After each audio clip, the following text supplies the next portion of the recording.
like Andrew, I'd like to welcome our regents for being here and thank them for their support during this entire process.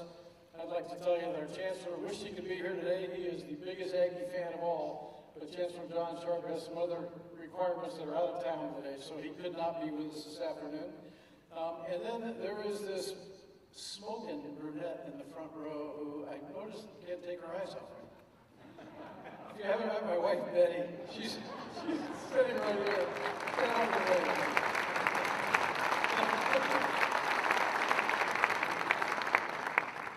My wife is awesome, and I'm now in trouble. This is a great day for Texas A&M University because we're adding a remarkable talent to our university's senior leadership team. It's a great day for Aggie athletics, I think, because we're adding a tremendous leader to lead the charge here in the department. It's also a great day for Aggie athletes because we are bringing on board an inspirational role model who's walked in their shoes and done it exceptionally well. But before I introduce him, I do need to add a couple of thank yous for today. And I'm going to reiterate one of them Andrew mentioned, and that's to the athletics department, senior leadership and staff, for keeping things on an even keel for the past few months and assuring that our winter and spring sport coaches and athletes had everything they needed to thrive, despite the turnover at the top of the department. Thanks to each and every one of you. You are not quite as awesome as Betty, but you're close. And we really appreciate you. To our donors, and Travis Dabney, our CEO, and the other members of the team at the 12th Man Foundation, thank you for bringing the heat every day. That's the best combination of passion, philanthropy, and world-class business leadership in collegiate sports, period. We are really, really lucky to have you here in supporting this program. And on behalf of the entire Aggie family, I need to publicly thank someone who is the epitome of the 12th man for his willingness to once again step in when his university needed him. We are eternally grateful for his service and dedication to Texas A&M, which now spans 50 years. To our interim athletic director, Coach R.C. Slocum, thank you, sir.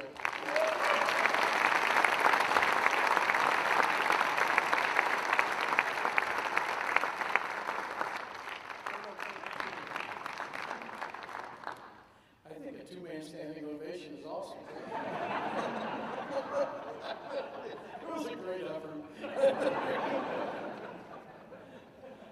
And finally, and this is not insignificant, I need to actually thank specifically the members of our search committee. So as I call your name, would you please stand for a second? Mr. Dave Dunlap is the chair of the search committee for our new athletic director.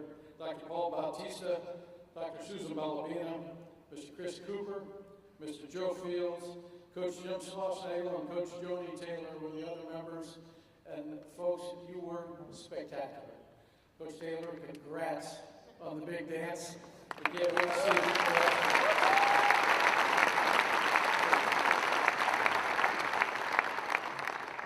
Dave's leadership and the incredible work the team did to screen, review, and interview candidates were the major factors in finding us the absolute perfect candidate to lead Aggie athletics.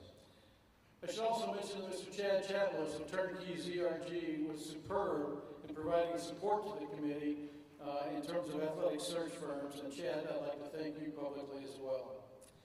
And now it is my distinct honor to introduce Trev Alberts to the Aggie community for the first time formally. As a young man from Cedar Falls, Iowa, he was a pretty solid football player at the University of Nebraska. He was a consensus first-team All-American linebacker. In fact, his senior year, he won both the Butkus Award and the Lambert Trophy as the #1 linebacker in the country. His jersey number, 34, was retired by Nebraska football in 1894. In 2015, he was elected to the College Football Hall of Fame. And in 1994, he was the 5th pick in the first round of the NFL draft. This guy wasn't a pretty successful college athlete. He was a spectacularly successful, legendary college athlete. He played 3 seasons with the Indianapolis Colts before injuries forced his retirement. And then he stayed in sports but shifted gears a little bit. And from 1996 to 2009, he served as an analyst on college and professional football broadcasts for ESPN, CNN, SI, CBS Sports Network, and others. He returned to college sports in 2009 as the Director of Athletics for the University of Nebraska, Omaha. He spent 9 years in that job, and then took the same job for the past 3 years at Nebraska's flagship campus in Lincoln. As an athletic director, Trev raised millions of dollars for state-of-the-art facilities. He created strategic plans where none existed. He took a university's athletic teams from Division II to Division I, which is not an easy transition. He introduced new teams and programs. He shut down teams and programs. He sent teams and individual athletes to the NCAA tournaments. He made the hard business decisions required to keep his department moving forward. And he developed a reputation as an AD who worked tirelessly to stay in touch with coaches, staff members, and student athletes under his care. He consistently devised creative strategies for student athletes to achieve even greater success in the classroom. At Nebraska Omaha, over his 9 years, that translated into an average student athlete GPA of 3.3 over 18 straight semesters. And for his last 3 semesters, that average GPA was 3.5. He also knows the business of athletics, the ins and outs of NIL issues, fundraising, multimedia, and concession contracts valued at hundreds of millions of dollars, the highs and lows of hiring and firing coaches, the imperative of building a strong team, and the need to connect your department to the greater university and be a valued part of a much larger team. We interviewed a lot of great candidates. So why Trev Alberts and not one of them? All the stuff I just mentioned was part of it. But so was the fact that I believe Trev has a profound understanding of collegiate sports from multiple perspectives. And I think he embodies the spirit of college athletics. He also lives his life in a way that will resonate with Aggies and with Aggie student athletes. Our core values are already his core values. He lives a life of faith.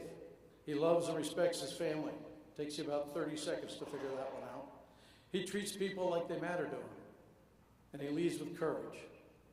He also fully understands, better than any of us, I suspect, that college athletics is a changing landscape, and that we need a dynamic, a thoughtful, an innovative, and business-oriented leader to guide us through that landscape. And that doesn't intimidate him at all. In fact, I think the challenge energizes him, and that energizes me. But don't kid yourself. Down deep, Trev Alberts is still an All-American linebacker. I suspect he'd love starting most days by meeting somebody in the A-gap. I'm just hoping that's never me.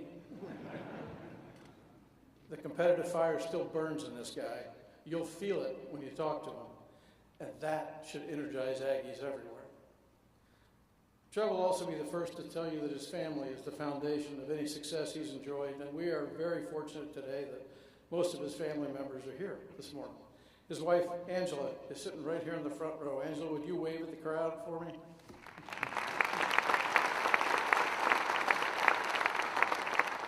Trev and Angie have been a team through almost his entire professional journey, and we are really, really lucky to get this kind of a team coming into our family. His son Chase is also here. He's an officer of the United States Army. Chase, would you wave to the crowd?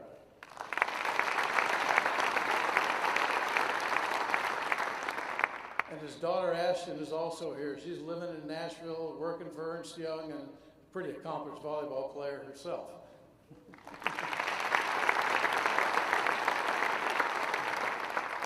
Trev and Angie's daughter Brianna could not make the trip, but we'll look forward to meeting her and the rest of the family, including grandson Walker John here in the very near future, Chase. Congratulations to each of you for the success your families has enjoyed, and thank you for graciously sharing your husband and your father with us.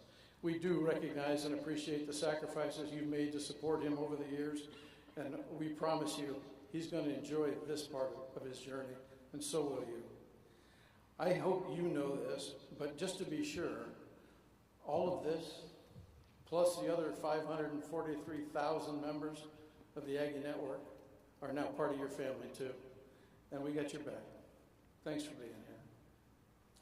I had my first meeting this morning with Trev, my first official meeting with Trev this morning. And I really only told him 3 things. I told him first that he doesn't know it yet, but this is the opportunity he's been waiting for his entire life. And we're going to prove that to him. I also told him to make Aggie athletics the #1 department in the country. And to do that, I told him, number 3, beat the hell out of everybody. I'll tell you 2 more things now, Trev. First one is congratulations. We are really excited to have you. And the second one is welcome home. Ladies and gentlemen, our new athletic director, Trev.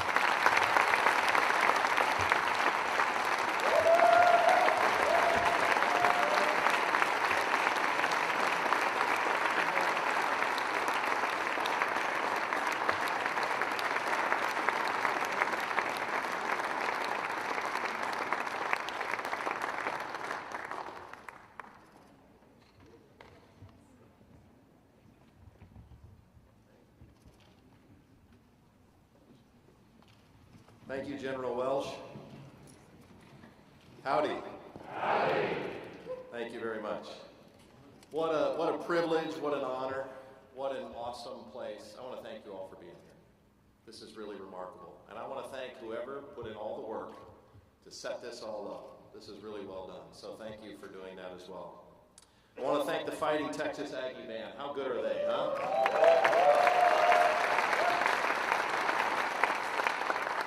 And I saw Miss Reveille was here as well. Thank you so much. That's pretty awesome. There you go. Okay, moving out of the way. I just can't begin to tell you how honored that our family is to be standing here and being with you today. This is an elite institution that has unlimited potential.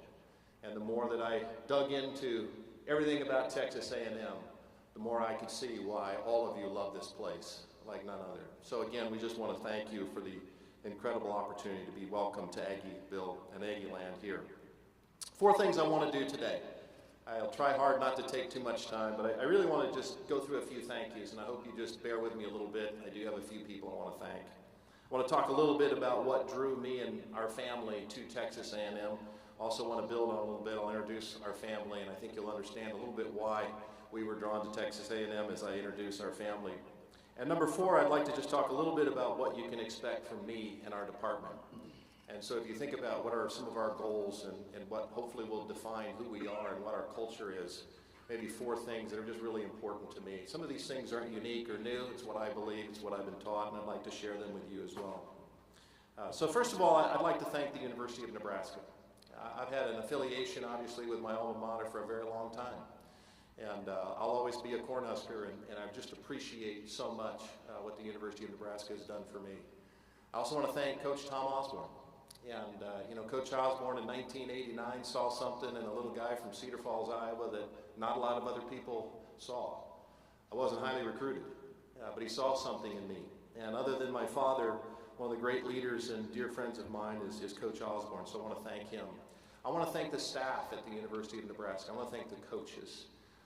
They've accomplished some uncommon things, and we did it together, and it was pretty remarkable. So, just so grateful.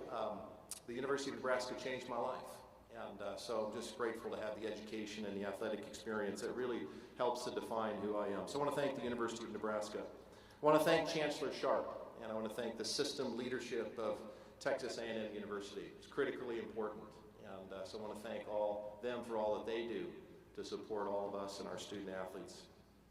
I also want to thank the search committee. Chris Cooper, David Dunn, it was just so fun to get to meet you guys, and I'm looking forward to learning from you, and thank you for your partnerships. And for the rest of the committee that I didn't get to meet in person, I want to thank you as well for this process. I want to thank the regents that are here. Regent Sam Torn, Randy Brooks, Jay Graham, I want to thank you. Thank you for your leadership at Texas A&M University. This is really important. You know, I've been a part of several universities, obviously, and the universities are only as good as their leadership. And trustees who take this university under their wing and care enough about it to invest their time, energy, and resources in it is really important. So thank you for doing that, and appreciate that. I want to thank the 12th Man Foundation. Travis Dabney, I think that's Travis back there. Hello, Travis. It's nice to talk to you the other day. And you know, 12th Man Foundation, I'm learning a little bit more, but clearly really critical to our success. So thank you for what you do. I can't wait to partner with you and do some great things together. Thank you for making this place so special, Travis.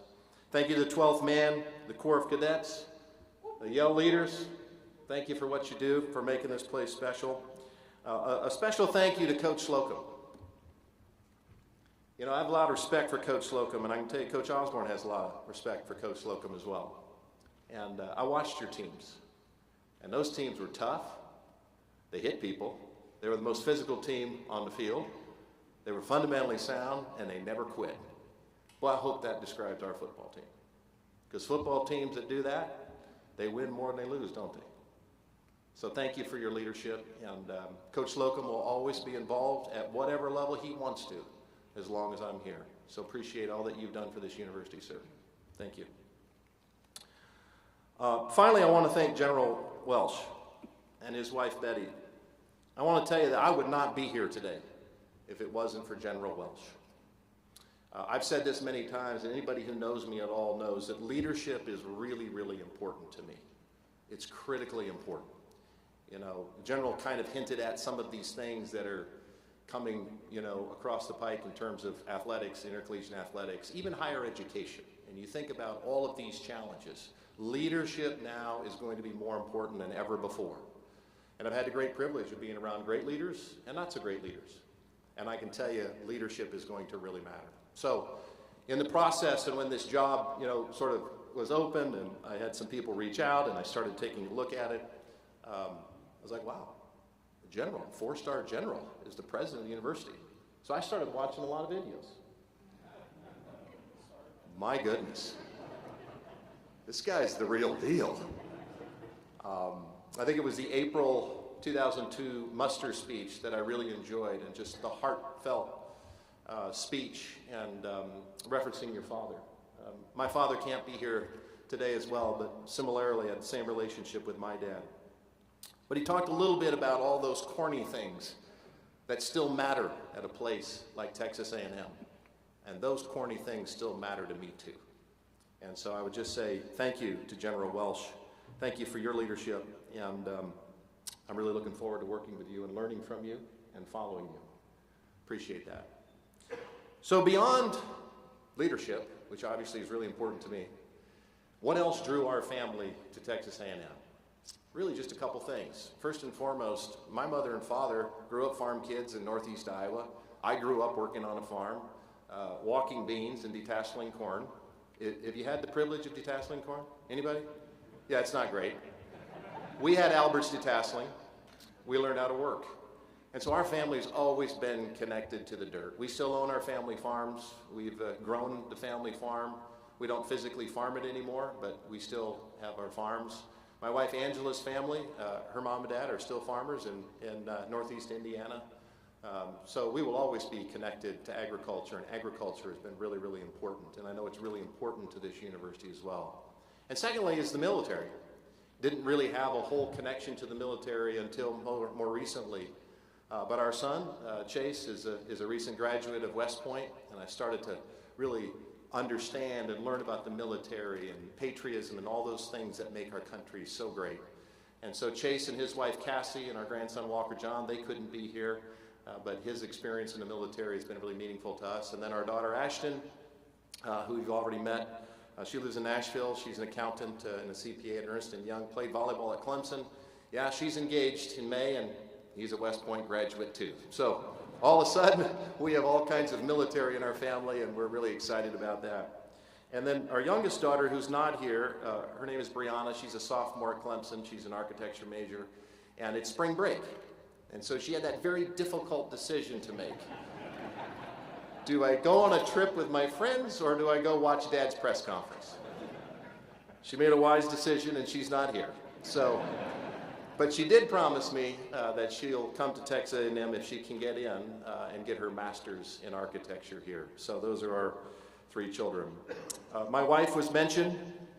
My wife of 28 years, Angela, she's my best friend and partner. And you'll soon learn she's the smart one in our family. So she went to Indiana University and is an Indiana law grad, and she's the backbone of our family, and she's what holds us together. So I'm just so grateful to our family and for all of what you mean to me, and for the support. Looking forward to being Aggies with each of you. As I mentioned, my father, he can't be here, and his wife Maggie, they are already amongst the biggest Texas A&M fans. I'm already getting text messages about wins and all kinds of things across the department, so just really thrilled about that. So just want to walk through 4 or 5 things and what I'm hoping that, you know, after a while here and working with the athletic department and we look back, here will be some of the things that I'm hoping that would help to define what the culture is and what we want this place to be. Here's what you can expect from us. Number 1, we're going to be a really hard-working athletic department. At the end of the day, and I say this all the time, but we're in the competition business. That's what we do. We get defined by wins and losses. And so we have to have a willingness to work. And at the end of the day, there might be people that have more ability or whatever, but those who are willing to pay a bigger price than the other guy got a pretty good chance. And that's what I was raised on. So we're going to work really, really hard. And by the way, that's going to start with me. We're not going to ask anybody to do something that we're not willing to do ourselves. So it's pretty easy sometimes administratively sit back and watch the coaches and say, well, you know, we'll see if they're successful. The athletic department administration must match the coach's effort and student-athlete effort. So I'll be confident that this athletic department will be defined as a really hard-working athletic department. Number 2, we're going to work really hard to create a unity of purpose, something that's really, really important to me. At the end of the day, there might be people with more talent, there might be athletic departments that have more talent, or even coaches, but those that are unified, that have a clearly communicable strategy and vision for the future, those are the departments that ultimately will be successful. And so you can expect transparency from me. I say this all the time. There will never be any secrets in the Texas A&M athletic department. There'll be full transparency. There'll be full transparency around our financials with our staff and our coaches. And at the end of the day, in my opinion, great organizations have a level of discipline and accountability across the board. And so that's what we're hoping that we'll be able to bring. And again, that starts with me. We won't ask anybody to do anything that the leader isn't doing himself. And so we ask our student athletes, right? We ask them to be disciplined and to be accountable. Well, we need to have that ourselves. And so our coaches and our administration will be defined by our ability to create unity of purpose and discipline. Number 3, you can expect us to make mistakes. I promise you we won't be perfect. I'll make mistakes, and we'll own them, we'll apologize, and we'll try to fix them.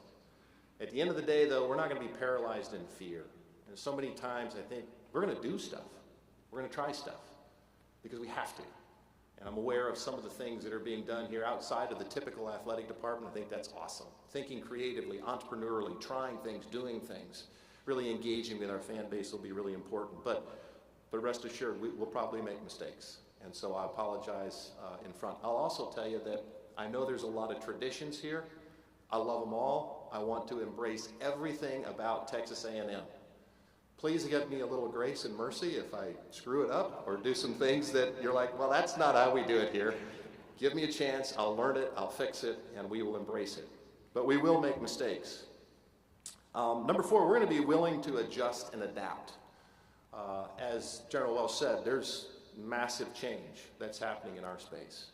And our ability to recognize that and be ahead of that and be comfortable making that change will be absolutely critical to us moving forward. Now more than ever before, we run a business. And I know that's really uncomfortable in our space because that's why not a lot of us got into this, right? But we're going to run a business, and we're going to run as clean and disciplined of a business as we possibly can. But rest assured, we will never compromise our values in support of student athletes because you can do both. I promise you. You can do both. Just like I said, you know, we're in the competition business. It doesn't just mean we're going to be competing to win on the field or in the pool or on the court. There's no reason at a place like Texas A&M that you can't win at everything. You can win in competition. You can win in the classroom, graduation success rates, APR. You can win in terms of community service and all those things that are really important to Aggie, to all of our values. And so we're not going to compromise our values. I would tell our staff all the time, nobody in this room would have a job if it wasn't for student athletes. So they'll still be our focus. We're going to serve them, and we're going to honor them, and at the same time, as best we can, we're going to run a business. The student athlete experience will matter here, and the better business we run, the better experience they're going to have. And finally, we're going to be a part of the greater campus community. This is really important. I understand what the role of the athletic department is. It's really important. It's the front porch of this great institution. We're the brand investment of Texas A&M University. And so we need to do things the right way. But at the end of the day, everything that we do here, number one, will be with General Welsh's approval and recommendation. But it'll also be done that no decisions that will be made in the athletic department won't be made with the greater campus good and our community in mind. Our job is to elevate the institutional profile of Texas A&M University, and then ultimately serve this community and then the state of Texas and beyond. The reach of Texas A&M is pretty remarkable. And so we're going to work really, really hard to be connected to our campus. So those are just 4 or 5 little things that we're going to try to do. We won't do a lot of talking, we'll just do a lot of working. And we'll work hard to create a family within athletics. We're going to value and care about everybody. Everybody's going to have a very important part, no matter who they are. If you're the athletic director or whoever set these chairs up. If everybody's operating at an elite level, we got a chance to do something that's really uncommon. And finally, as you think about the future, no matter if it's in higher education or wherever intercollegiate athletics goes, I don't think there's any possible scenario that I can envision where Texas A&M University isn't going to be at the forefront of helping to define what that future looks like. And that's got to be awfully exciting for Aggies all across the world. So thank you again on behalf of our family. We're so grateful to be welcomed into your family, and we look forward to interacting more in the future. Gig 'em.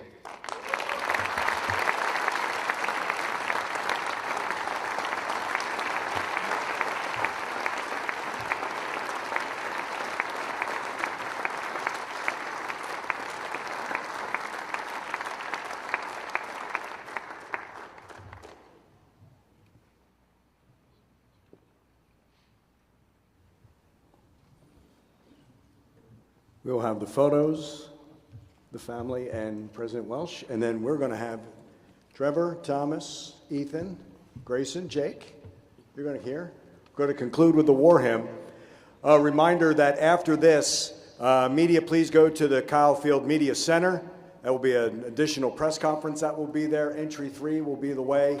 All y'all, the 12th man, thank you for being here. That will be the way to get out. That is how we will conclude this. And Trev, I think we waited for the howdy and the gig 'em. You nailed them both.